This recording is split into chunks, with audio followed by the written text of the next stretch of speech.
बिस्मिल्लाहिर्रहमानिर्रहीम, अस्सलाम वालेकुम। मैं हूं सलमान हैदर और आप देख रहे हैं प्रोग्राम रियासत और अवाम। कोई शक नहीं जी, किसी भी मुल्क की तरक्की और मुआशी इस्तेहकाम के लिए सियासी इस्तेहकाम लाज़िम व मलज़ूम होता है, और यही वजह है कि अब चीन ने भी पाकिस्तान को सियासी इस्तेहकाम का मशवरा दिया है।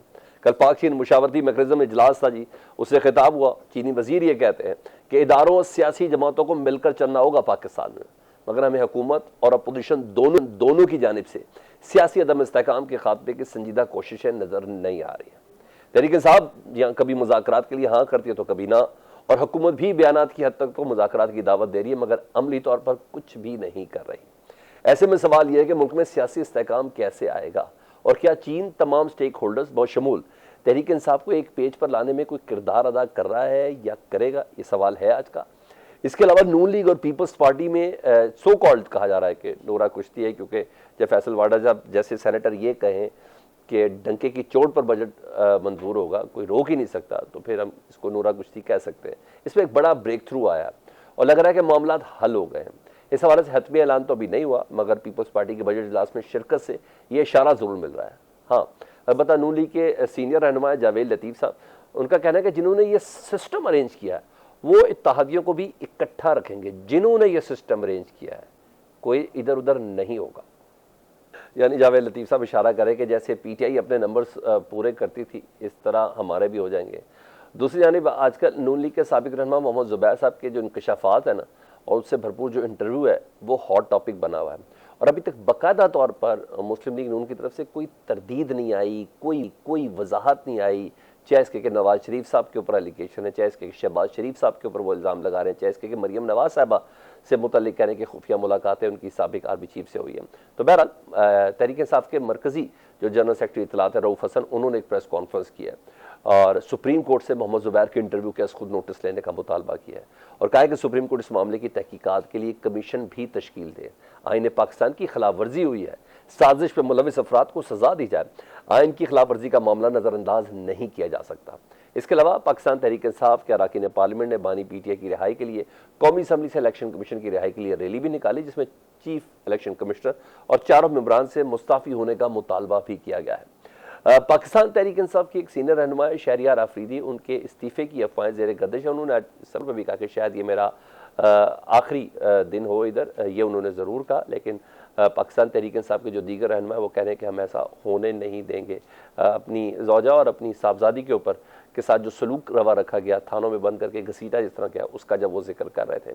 तो बहरहाल दूसरी जानिब इलेक्शन ट्रिब्यूनल्स ने भी नवाज शरीफ साहब, हमजा शहबाज, मरियम नवाज साहबा और ओन चौधरी के हल्कों के फॉर्म 45 मांग लिए जी बयान हल्फी के साथ। पहले ऑलरेडी ये कहा गया था कि हम इसके फॉरेंसिक कराएंगे। क्या नून लीग के लिए परेशानी की बात है? ये तमाम अहम सवालात हम मेहमानों के सामने रखेंगे। मेहमानों से आपका तारुफ कराते चलूँ। सेनेटर हुमायूं मोहम्मद साहब, पाकिस्तान तहरीक इंसाफ, इनका ताल्लुक कादिर खान मंदोखेल साहब पाकिस्तान पीपल्स पार्टी से, और सेनेटर गौस खान न्याजी, जी हाँ, मुस्लिम लीग नून के रहनुमा, ये हमारे साथ होंगे। तो सबसे पहले हुमायूं मोहम्मद साहब, आप ही से बात कर रहे थे कि हर जितनी भी ढील, जितनी भी दरख्वास्तें, इवन चीन के वजीर भी कहीं ना कहीं ऐसे लग रहा है कि महवर जो है ना वो पाकिस्तान तहरीक इंसाफ है।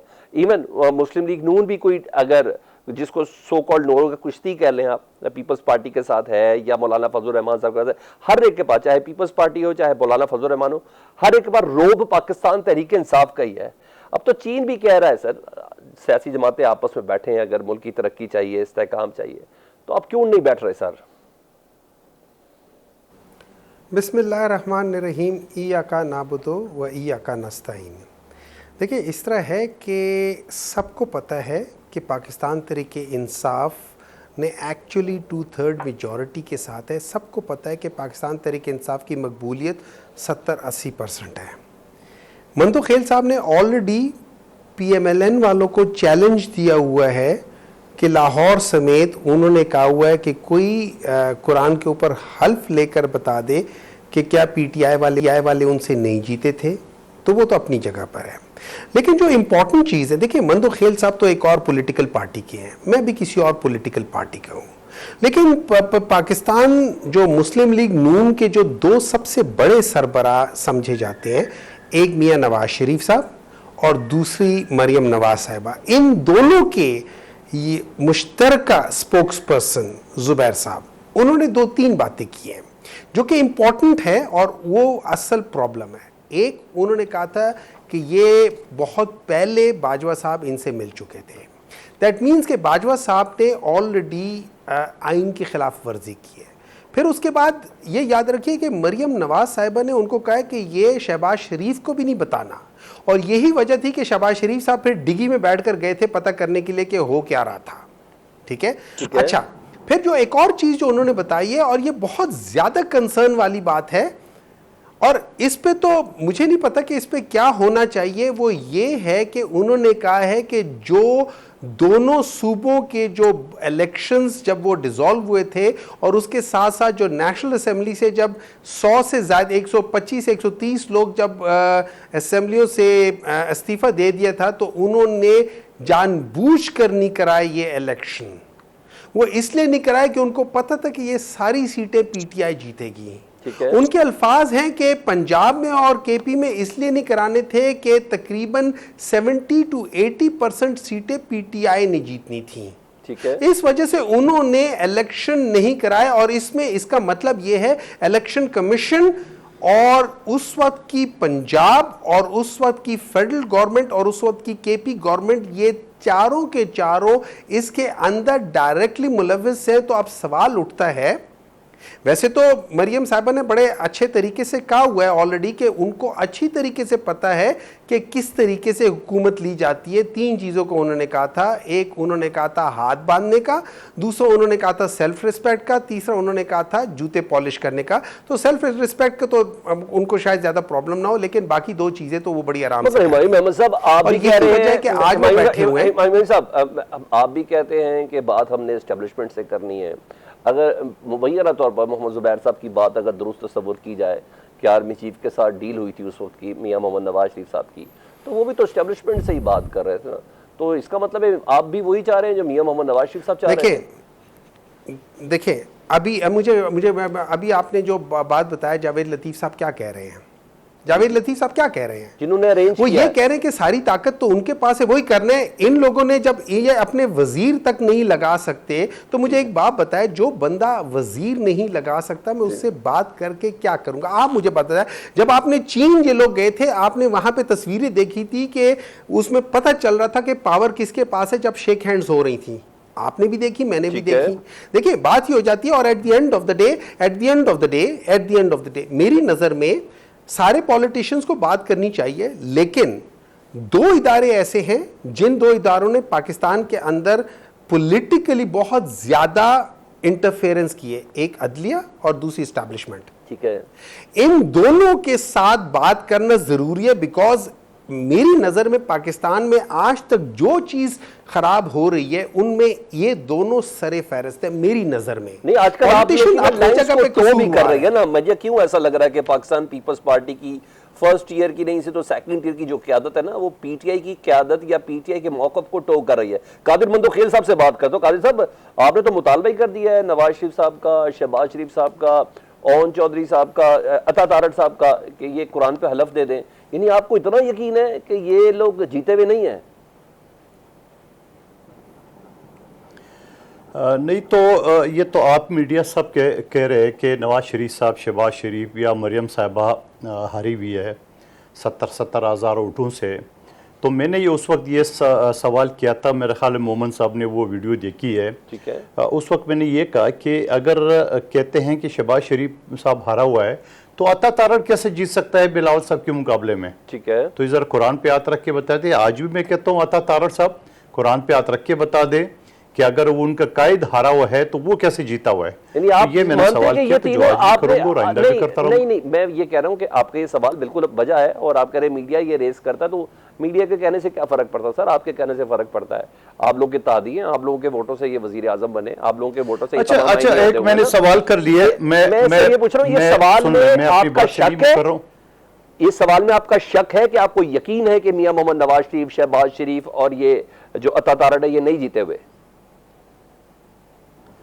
देखो, अता तारड़ का तो मुझे पूरी यकीन है, और बाकी तीनों का आप लोगों से सुनते आ रहे हैं कि या पीटीआई वाले कहते हैं, कोई मसला नहीं है ना। ठीक फॉर्म है। 45 तो बड़ा वाज़ेह है। ठीक है। मैं पीटीआई वालों को अक्सर चैलेंज करता हूँ, जुबैर ये साहब फॉर्म कह रहे हैं। 45 की बात करते हैं हमारे बारे में। अभी जो ज़मीनी इंतखाबात हुआ था मुल्तान का NA 148 का, ठीक है। तो उसका फॉर्म 45 ये दिखा दे खुद।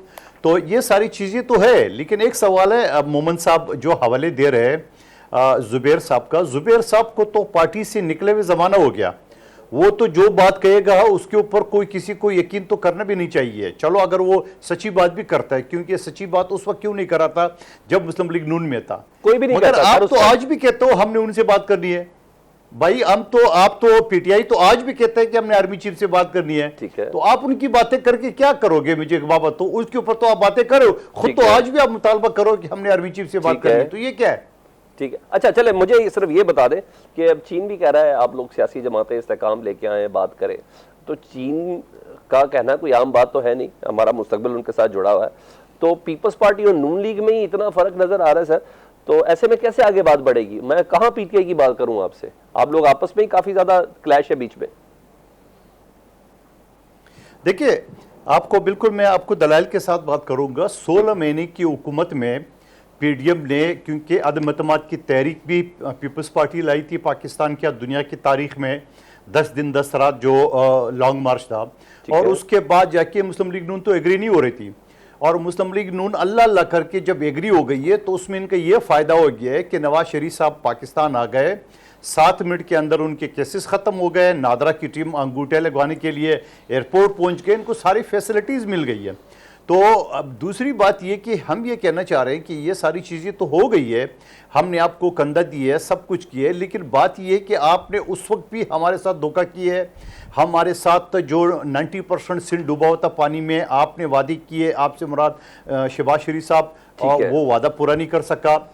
फिर मेरे और शहबाज शरीफ साहब का हल्का जहां बल्दिया टाउन NA 242 कहलाता है, वहां के 5 मनसूबा खुर्शीद शाह साहब वजीर थे, मनसूबा बन गया, फंड की उन्होंने बाकायदा कमिटमेंट की, आइन टाइम पे इनकार कर दिया है। तो और फिर उसके बाद हमने कहा चलो ठीक है, वो तो अफरा तफरी वाला दौर था, इस बजट में तो रखना चाहिए था ना। तो के 5 मनसूबे के लिए अल्हम्दुलिल्लाह सिंध हुकूमत ने हमने जो लोगों के साथ वादा किया, कमिटमेंट किए, सिंध हुकूमत ने अपने तौर पे, जबकि ये वफाकी हुकूमत का काम था, अपने तौर पे 12 अरब 75 करोड़ का हब डैम से बल्दिया टाउन जो है ना वो पानी की लाइन की मंजूरी दे दी, जो कि 1 साल के अंदर मुकम्मल होगी।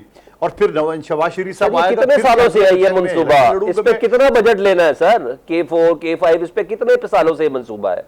कितने बजट इसके अंदर पैसे जा चुके हैं? कितने देखिए- सालों से जा चुके हैं?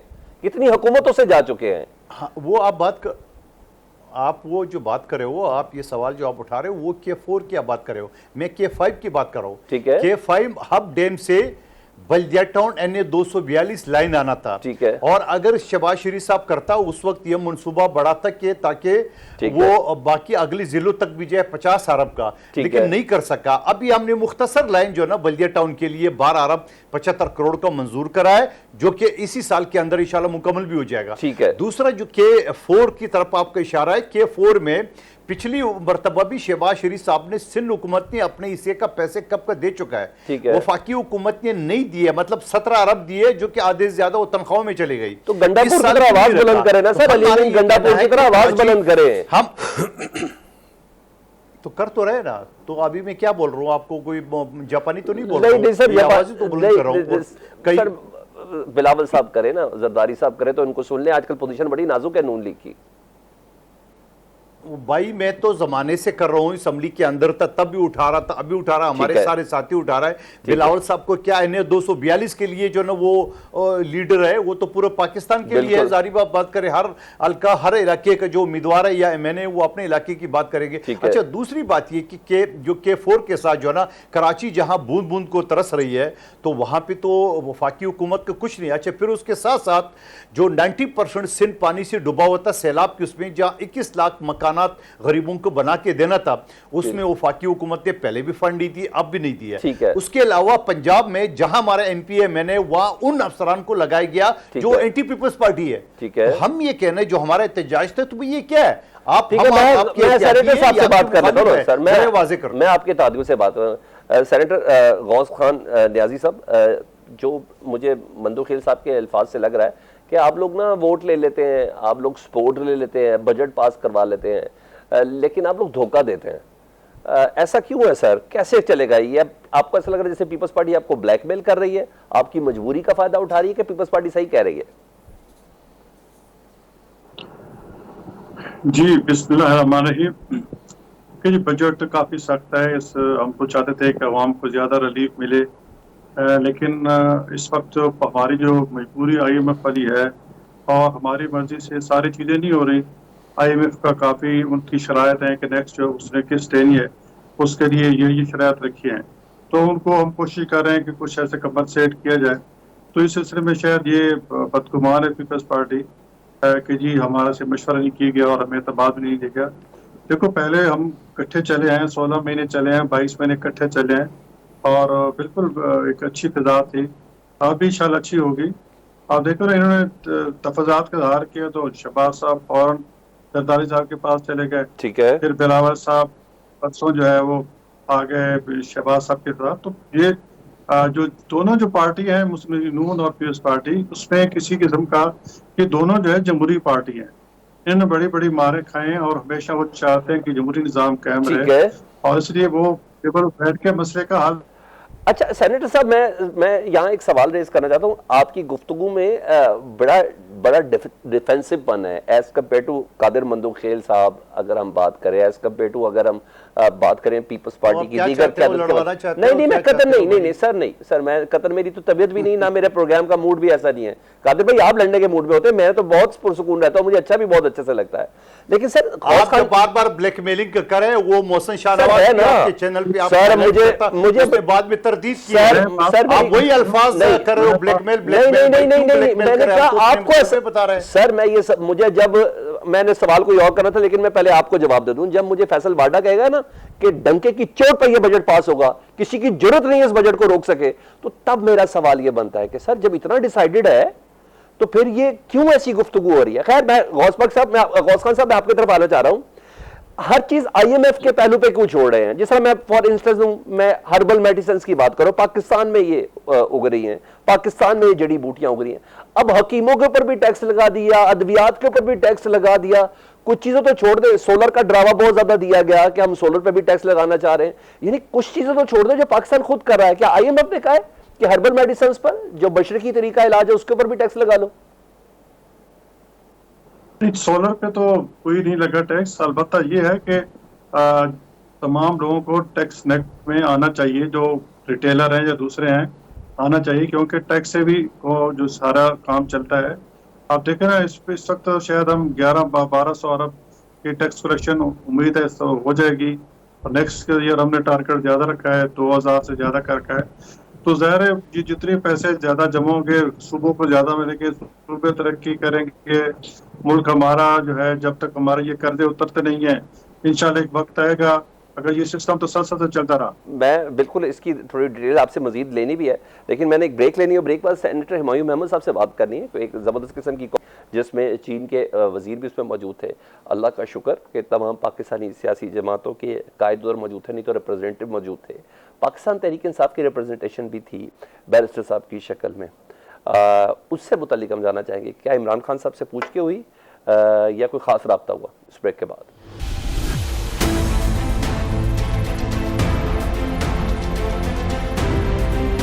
Welcome back. Senator Humayun Mahmood साहब, कल पाक चीन मुशावरती मैकेनिज्म इजलास था, उसमें मौलाना फजलुर रहमान साहब भी थे, पाकिस्तान तहरीक इंसाफ को बैरिस्टर अली जफर साहब रिप्रेजेंट कर रहे थे।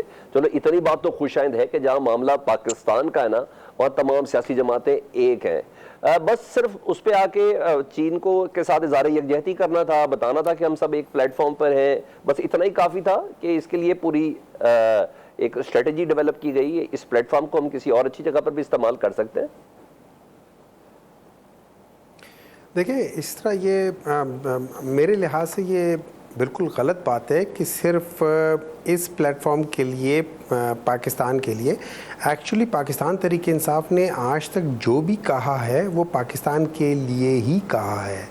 पाकिस्तान तहरीक इंसाफ, ये याद रखिए, इस चीज़ के बावजूद कि पाकिस्तान तहरीक इंसाफ ने एक पूरा पैराडाइम शिफ्ट किया था जो इकॉनमी के लिहाज से था 2018 में, और उसके बावजूद फिर उन्होंने, और फिर दरमियान में कोविड आ गया था, इन सब चीज़ों के बावजूद पाकिस्तान तहरीक इंसाफ ने 2021 और 22 दोनों में 6 जीडीपी, एक में 6 से ज़रा कम, एक में 6 से ज़रा ज़्यादा 6.1 या 6.2 के करीब जीडीपी अचीव की थी, जो लार्ज स्केल इंडस्ट्री में एक्सपेंशन हो रही थी, जिसके लिए उन्होंने बड़ी मशीनरी इंपोर्ट की थी।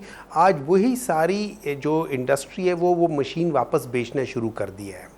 जो टेक्सटाइल में ग्रोथ हुई थी, आज वो टेक्सटाइल में खुद ये लोग कह रहे हैं कि 70% जो टेक्सटाइल इंडस्ट्रीज़ के जो जो जो क्या कह सकते हैं कंपनीज़ हैं या जो मिल्स हैं वो बंद पड़ी हुई हैं। वो सारी जगह जो फैसलाबाद और जहाँ पे लोग डबल अपने लूम्स कर रहे थे, ट्रिपल कर रहे थे, वहाँ पे उन लोगों ने तकरीबन पूरी बंद की हुई हैं। वो सारे अहदाफ जो पाकिस्तान तहरीक इंसाफ ने 4 महीने पहले ले लिए थे अपने टारगेट्स, वो सिर्फ पाकिस्तान की वजह से थे। और ये याद रखें, जिसमें ये लोग हमें कहते हैं ना कि आप लोगों ने अमेरिका से ताल्लुकात ख़राब कर दिए या यूरोप से कर दिए, हम लोगों ने ताल्लुकात क्यों ख़राब किए थे? हमने ये इसलिए ख़राब किए थे कि वो हमें डिक्टेशन दे रहे थे कि आपने ये कहना है और ये नहीं कहना है। हमने कहा यार हम वो कहेंगे जो हमारा है। अगर हम समझते हैं कि रूस इज़ अ बेटर चॉइस, कि जो पाकिस्तान जिसके साथ खड़ा होगा तो पाकिस्तान को फ़ायदा होगा, तो हम क्यों ना खड़े हो रूस के साथ। अच्छा इमाम अहमद साहब, मुझे सिर्फ ये बताएं, कल के उस इजलास की दावत किसने दी थी आपको? किस चीज की? वो जो कल जो इजलास हुआ था चीन के वजीर की मौजूदगी में, उस इजलास की दावत किसने दी थी? चीन मुशावरती मैकेनिज्म इजलास की पाकिस्तान तहरीक इंसाफ को दावत किसने दी थी? मुझे I am not sure about that thing, मुझे उस चीज़ का इल्म नहीं है। लेकिन देखिए, गवर्नमेंट की तरफ से आई होगी या सेनेट की तरफ से आई होगी या किसी ऑफिशियल चैनल की तरफ से आई होगी, कहीं से आई होगी, और उसमें मैं ये समझता हूँ उसमें जाना अच्छी बात थी। ये देखिए, बाज़ जगहों पे जाना बहुत ज़रूरी है और अच्छा है, बात भी है। और दूसरी बात ये है कि जब हम बात करते हैं कि पॉलिटिकल स्टेबिलिटी के लिए, पॉलिटिकल स्टेबिलिटी खाली आपस में बातचीत करने से नहीं स्टेबल होगी। अगर जिस तरीके से ये पंजाब की गवर्नमेंट, जिस तरीके से फेडरल गवर्नमेंट जिस तरीके से लोगों को गायब कर रही है, जिस तरीके से 144 के वो लगा रही है जस्ट बिकॉज के पाकिस्तान तरीके से आप कुछ करना चाहती है, देखिए ये वो चीजें हो जाती है तो पॉलिटिकल स्टेबिलिटी लाने से रोकती है और लोगों को टेबल पे बैठने से रोकती है। तो आप पहले कोई ऐसे काम तो करें ना कि हमें पता चले कि आप बाकी सीधे जी हमायूं साहब, इसी तरह ना एहतजाज करने से भी इमरान खान साहब ने बाहर नहीं आना, इसके लिए भी 2 कदम पीछे जाना पड़ेगा। मैं जरा कादिर मंदोखेल साहब को गुफ्तगू में शामिल करूं। कादिर मंदोखेल साहब, कहा जा रहा है कि पीपल्स पार्टी निजकारी के अमल में ना रुकावट है, इसलिए आपको वजीर खजाना साहब लिफ्ट नहीं कराते, पीपल्स पार्टी से मुशावरत नहीं करते, ऐसा ही है? तो फिर जो पहले सेगमेंट में जो मैंने बात की है, तो फिर तो दुरुस्त साबित हो गई कि हमसे मशावरत नहीं की गई है। ठीक है। और हम जो तकारीर कर रहे हैं या मुतालबात पेश कर रहे हैं, हम यही कह रहे हैं कि बाबा अगर कोई इंडस्ट्री बैठ गई है, कोई डिपार्टमेंट बैठ गया, तो उसका मतलब ये थोड़ी है कि आप उसको ख़त्म करें। इसका मतलब ये है कि कोई बंदा बीमार हो जाए, आप बजाय अस्पताल ले जाने की, इलाज करवाने की, आप सीधे कब्रिस्तान भेज रहे हो। और फिर ये इंडस्ट्री जो है ना, क्या पता मनपसंद अपने रिश्तेदारों को, दोस्तों को दी गई है, तो फिर इसका क्या गारंटी है? तो बात ये है कि शफाफ तरीके से, अगर मैं स्टील मिल की बात करूं कराची में, जहाँ 13,000 एकड़ से ज़्यादा ज़मीन है जो कराची शहर के बीच में, और वो माजी में कोड़ियों के दाम बेचा गया, जिसमें उस वक्त के चीफ जस्टिस ने सो मोटो एक्शन लिया था और उसको रोका गया। और PIA जिसने एमिरेट्स एयरलाइन को दुनिया का नंबर 1 एयरलाइन है, उसको खड़ा किया, खुद तबाहाल है। किस वजह से? ठीक है, ज़रूर कोताही कमज़ोरी हर दौर में हो गई होगी, मगर इसका मतलब ये थोड़ी है कि आप उसको बेचेंगे और फिर फैसल वाडा जाके एक तकरीर कर ले कि ये तो डंके की चोट पे होगी। तो डंके की चोट पे अगर होगी तो फिर आप अंदाज़ा लगा लो, फिर ये बजट भी ये नहीं बना रहे, फिर ये हुकूमत भी ये नहीं चला रहे, फिर वो डंके की चोट वाली कर रहे हैं। अच्छा, तो फिर इसके जवाब तो न्याजी साहब दे दे। अच्छा, अब जरा सेनेटर गौस खान न्याजी साहब को शामिल कर रहा हूँ। जी सेनेटर साहब, आप बताएं, मैंने भी जैसे ब्रेक से पहले बताया कि अद्वियात के ऊपर और स्पेशली हर्बल मेडिसिन के ऊपर भी, क्या इन चीज़ों को भी कोई नोट कर रहा है? पीपल्स पार्टी के जो इख्तलाफात हैं, जो आप लोग बड़ा खुशैन कहते हैं कि इंशाल्लाह सब कुछ अच्छे से तय हो जाएगा, आम आदमी जिस तरह मुतासर हो रहा है बजट के हवाले से, क्या इस पर भी बात हो रही है? आम आदमी के दर्द की कोई बात हो रही है आपसे? जी बिल्कुल, मेडिसिन का रेट इतना ज़्यादा नहीं होना चाहिए, इस पर नेगोशिएशन हो रही है और कुछ न कुछ उसमें कोई जितना टैक्स लगा है वो उसको मिनिमाइज करेंगे। और जाहिर है ये तो एक ज़रूरी चीज़ है इंसान की सेहत के लिए। मैं खुद एक डॉक्टर हूँ और मैं समझता हूँ कि इस वक्त जितनी मेडिसिन महंगी है इतनी नहीं होनी चाहिए। आम लोगों की खरीद से ये पैर हैं, तो खास तौर पर जो लाइफ सेविंग ड्रग्स हैं, तो हमने भी अपनी हुकूमत को ये सजेशन दी है। लेकिन बात वहीं आके ठहरती है कि जो हमें कर्ज देता है फिर उसकी शर्त थोड़ी मानना पड़ती है। लेकिन हम उसको चाइना हमारा जो भी दोस्त है किसी वजह से हमसे नाराज था। हालात ऐसे नजर आ रहे हैं कि जो कर्ज हमने IMF से लेना था, हमारे पास एक ऑप्शन आ गई चाइना वाली, और वो हमें थोड़ी मतलब है तो लोग थोड़े मार्क पे दे सकता है। और पाकिस्तान को जो डिफॉल्ट का खतरा था उससे बचाने में चाइना का मेन रोल है। और अभी इंशाल्लाह हम कड़ी शरायत पे IMF से बातचीत नहीं करेंगे, चाइना से हम हमारी कोशिश होगी। इसलिए PPTI की मेहरबानी कि ये जो उनके मिनिस्टर आए हैं तो उस मीटिंग में इनके नुमाइंदगी हुई है, और चूँकि मुल्क की बका का मसला है। ठीक है। और फिर चाइनीज की प्रेसिडेंट मिनिस्टर ने यह भी कहा है कि जी मुल्क में जहाँ इकट्ठा आप तशरीफ लाए हैं तो मुल्क में सियासी इस्तेकाम का भी होना बड़ा जरूरी है। ठीक है। तो इस चीज को पर भी PTI वाले जो है, जो मेहमान साहब को इसमें गुजारिश है कि इस बात पर भी तवज्जो दें। और जिस किस्म की हललबाजी ये कर रहे हैं कौमी असम्बली में, वो अच्छे लहजे में बात हो सकती है। जिस तरह मस्ती खैर साहब ने आज एक का मुजाहरा किया, लेकिन बड़ा काफी अफसोस है। जब इस किस्म का कल्चर को आप फरोग दोगे तो जो बच्चे या जो यंगस्टर हमारा देख रहे हैं कि जी हमारा एक इलेक्टेड जो MNA है वो इस किस्म की स्पीच कर रहा है, तो क्या मैसेज आएगा। तो बारह ये सारे सब की जिम्मेदारी है, हम सबको सियासी इस्तेकाम मुल्क में लाना है और इंशाल्लाह आएगा। सिर्फ एक पार्टी है जो ये जो है, बाकी तो सारी पार्टी कम अज कम फजल रहमान साहब कितने हमसे नाराज हैं, लेकिन जब बातचीत मुल्क की आती है, विरासत की आती है, तो वो हमेशा हमसे मिलते भी हैं, बैठते भी, ये भी करते हैं। ठीक है। ये PTI कोई खौफ है कि अगर हम मुस्लिम लीग नून के साथ बैठ के या पीपल्स पार्टी के साथ बैठ के तो हमारी सियासत खत्म होगी, क्योंकि उनके बयानिया यही है कि ये लोग करप्ट हैं। अगर ये अदालतों से हम क्लियर हो चुके हैं। इमरान खान साहब कहते हैं आपके साथ बैठ गए तो आपकी तो हुकूमत जानी है, वो तो कहते हैं आपका मैंडेट ही सही नहीं है। ब्रेक लेता हूं, ब्रेक के बाद आता हूं दोबारा जी इस पे। Welcome back. इससे पहले कि मैं सवालों का सिलसिला शुरू करूं, नेशनल एक्शन प्लान की एपेक्स कमेटी का जी इजलास, उसका एलामिया के कुछ पॉइंट्स मेरे पास आए, मैंने कहा मैं आपसे शेयर करूं। सबसे पहले अज़म इस्तेहकाम ऑपरेशन, जी हाँ, उसकी मंजूरी दी गई है वज़ीर आज़म साहब की तरफ से। एक जामे और फैसला कुन अंदाज में इंतहा पसंदी, सवात का वाक़या और सरगोदा का जो वाक़या है उससे रिलेट किया गया है। इंतहा पसंदी और दहशतगर्दी के खतरात से निबटने के लिए कोशिशों के मुतअद्दिद खतूत को मरबूत और हम आहंग करेंगे और सियासी सफारती दायराकार में इलाकाई ताउन के जरिए दहशतगर्दी की ऑपरेशनल जगह को कम करने की कोशिशें तेज की जाएंगी। मुसल्लह अफवाज की तजदीद और भरपूर मुतहरिक कोशिशों को तमाम कानून नाफिज करने वाले इदारों के मुकम्मल ताउन से बढ़ाया जाएगा। दहशतगर्दी से मुतल्लिक मुकदमात की मौसर कार्रवाई में रुकावट बनने वाले कानूनी खलाओं को दूर करने के लिए मौसर कानून साजी की जाएगी। मुहिम को समाजी और इक़्तिसादी इक़दाम के जरिए मुकम्मल किया जाएगा। ये मुत्तहद कौमी बयानियों को फ़रोग़ दिया जाएगा मुहिम की इस हिमायत में। तो बहरहाल ये एलामिया जारी हुआ जिसमें वज़ीर-ए-आज़म की मंजूरी के बाद मुतल्लिका महकमों को नए स्टैंडर्ड और इसके अलावा ऑपरेटिंग प्रोसीजर्स जारी किए जाएंगे। सो दहशतगर्दी के खिलाफ अज़्म इस्तेहकाम ऑपरेशन की मंजूरी दे दी गई है, जिसमें आर्मी चीफ भी शामिल थे और पाकिस्तान के चारों सूबों के वज़ीर आला भी शामिल थे। मैं आ गया गुफ्तगू में जी। सेनेटर हुमायूं महमूद साहब, सबसे पहले ये बताएं, आपने मोहम्मद ज़ुबैर साहब के इंटरव्यू में ऐसे हैबतनाक किस्म के जिसे कह लें आप इंकशाफात पर आपने सुप्रीम कोर्ट से कहा है कि खुद नोटिस लें, वो ना लें, आप खुद क्यों नहीं चले जाते सुप्रीम कोर्ट? देखिए, हम तो इसमें से ज़्यादातर चीज़ों के ऊपर ऑलरेडी सुप्रीम कोर्ट में है। ठीक है, हम तो, और इसमें सबसे बड़ी बात यह है, इसमें जो उन्होंने असल चीज़ जिसको वो हाईलाइट कर रहे हैं वो बेसिकली है जहाँ पे ये जो आपका आइन मुअत्तल एक किस्म का किया गया उसको तोड़ा गया है।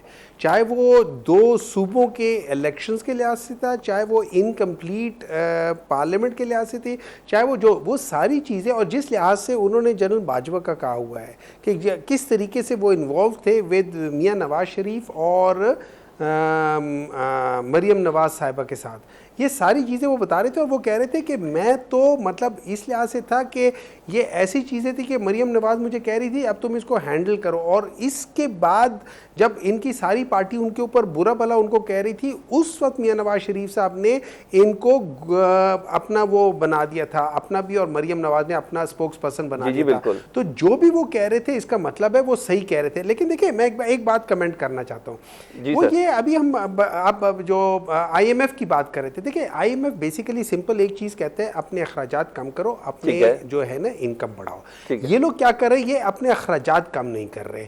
आप मैं मिसाल देता हूँ अर्जेंटीना की, पिछले साल 10 दिसंबर में हावियर मेली जो है वो आया है, ठीक है, एज अ न्यू प्रेसिडेंट। 7 महीनों में 25.5% का जो इन्फ्लेशन था उससे कम करके 4.2% कर दिया। किस वजह से किया है? क्या उन्होंने एक्सपोर्ट बढ़ाए? बिल्कुल नहीं। क्या उन्होंने टैक्स बढ़ाए? बिल्कुल नहीं। उन्होंने क्या किया? अपने एक्सपेंसेस कम किए। इनको क्या चाहिए? इनके पास 1.5 लाख गाड़ियां इन्होंने अपने मुख्तलिफ बड़े लोगों को दी। उनमें से आधी गाड़ियों को बंद कर दें, अपने रिडंडेंसीज खत्म कर दें, आपके तकरीबन 10 खरब रुपए एकदम बीच में से हट जाएंगे।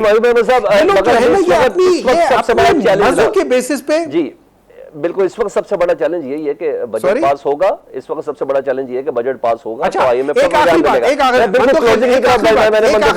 आखिरी आखिरी 10 सेकंड मंदो खेल साहब जो कह रहे थे ना, बात कर रहे थे, उन्होंने PIA की बात की थी और उन्होंने उसकी बात की थी ये स्टील मिल की। स्टील मिल 2008 तक उसमें प्रॉफिट में थी। जब से ये लोग आए और पीपल्स PMLN वाले आए हैं, इन दोनों को तबाह कर दिया पिछले 40 सालों में।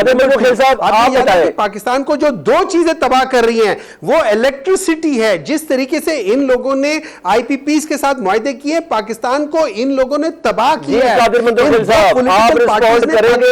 तबाह किया, आपने तबाह किया पाकिस्तान को, ये तय है, ये कह रहे हैं PTI वाले। और दूसरा ये बता दें कि मौजूदा सूरत में शहबाज हुकूमत को खतरा है। आप तो दीवार के पीछे भी देख लेते हैं, बल्कि दूसरी दीवार के पीछे भी देख लेते हैं। देखिए पहले जो मोमन साहब बता रहे, अगर थोड़ी देर के लिए की बात माना जाए, हमने तबाह किए। आपने 3.5 साल में क्या जख मारा, जहाँ 26,000 अरब आपने IMF से पैसे लिए। ठीक है। हमारे 5,000 पे तो आपने आसमान सर पे उठा लिया। ठीक है। खुद आपने 26,000 अरब जो ना अंडे, चूजे, मुर्गे उस पे आपने किए, वो भी नहीं है। ठीक है। और फिर उसके बाद आप आ गए सारे 15 साल में आपने खैबर पुख्तनख्वा में क्या स्मगलिंग बंद कराए? क्या वहाँ चर्स की हेरोइन की फैक्ट्रियां बंद कराई?